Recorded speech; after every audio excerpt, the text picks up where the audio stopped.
తోడను ఇండ్లతోడను కూడి ఉండెను. అట్టి పట్టణమునందు చారుమతి అని ఒక బ్రాహ్మణ స్త్రీ కలదు. ఆ వనితామణి పెనిమిటిని దేవునితో సమానముగా తలచి ప్రతిదినము ఉదయమున మేల్కొంచి స్నానము చేసి పుష్పములచే పెనిమిటిని పూజ చేసిన పిదప అత్తమామలకు అనేక విధములుగా ఉపచారములు చేసి ఇంటి పనులను చేసి గయ్యాళిగాక మితముగా ప్రేమగా భాషించుచుండెను. ఇట్లుండ ఆ మహాపతివ్రత ఎందు మహాలక్ష్మీదేవి అనుగ్రహము కలిగి ఒకనాడు స్వప్నమున ప్రసన్నమై, ఓ చారుమతి, నేను వరలక్ష్మీదేవిని, నీ యందు నాకు అనుగ్రహము కలిగి ప్రత్యక్షమైతిని. శ్రావణ శుక్ల పౌర్ణిమకు ముందుగా వచ్చిన శుక్రవారం నాడు నన్ను సేవించినచో నీకు కోరిన వరములనిచ్చెదనని చారుమతి దేవి స్వప్నంలోనే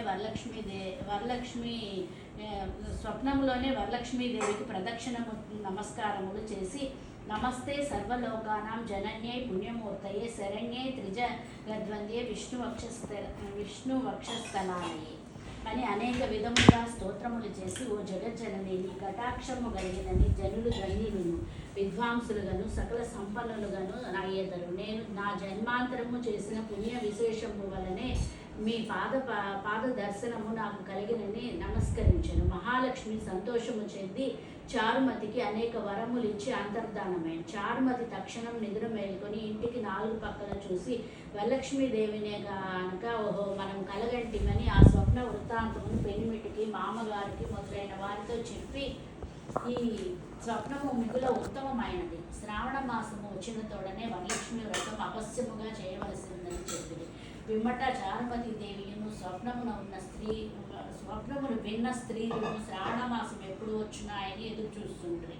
ఇట్లుండ వీరి భాగ్యోదయము వలన శ్రావణ మాస పూర్ణిమకు ముందుగా వచ్చి శుక్రవారము వచ్చును. అంత చారుమతి మొదలగు స్త్రీలందరూ ఈ దినమే కదా వరలక్ష్మీదేవి చెప్పిందని ఉదయమునే మేల్కొని స్నానం చేసి చిత్రవస్త్రములను కట్టుకొని మతీదేవి గృహమున ఒక ప్రదేశమున గోమయము చే నలికి మండపం ఏర్పరిచి అందుకు ఆసనం వచ్చి దానితో బియ్యం పోసి కలసం ఏర్పరిచి అందు వరలక్ష్మీదేవిని ఆవాహనము చేసి చారుమతి మొదలగు స్త్రీలందరూ మిగుల భక్తిలై సాయంకాలమున పద్మాసనే పద్మకరే సర్వలోకైక పూజితే నారాయణ ప్రియే దేవి సుప్రీత భవ సర్వదా అనే శ్లోకముచే ధ్యాన ఆవాహ షోడశ ఉపచారాలను పూజలను చేసి 9 సూత్రముగల తోరణములను దక్షిణ హస్తములచే కట్టుకుని వరలక్ష్మీదేవికి నానావిధ భోక్షములను నివేదనము చేసి ప్రదక్షిణము చేసింది.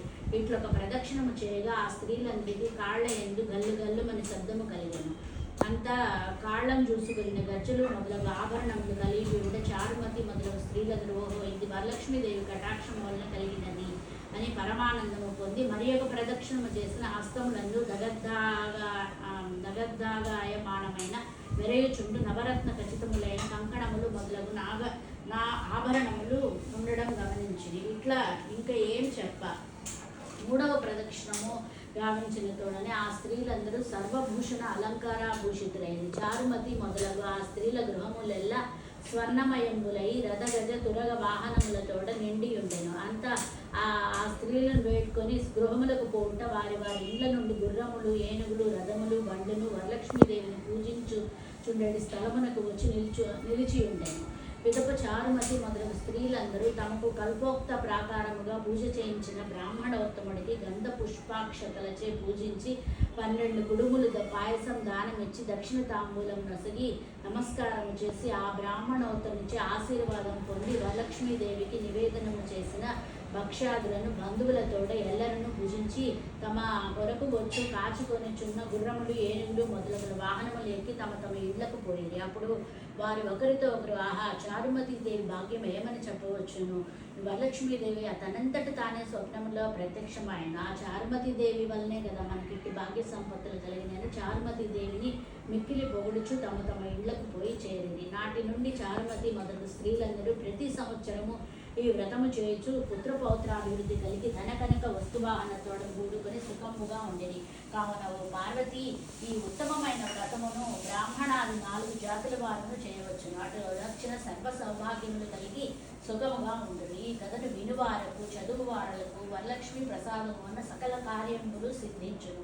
ఇది భవిష్యోత్తర పురాణం నందు పార్వతీ పరమేశ్వర సంవాదమైన వరలక్ష్మి వ్రత కల్పము కథ సంపూర్ణ.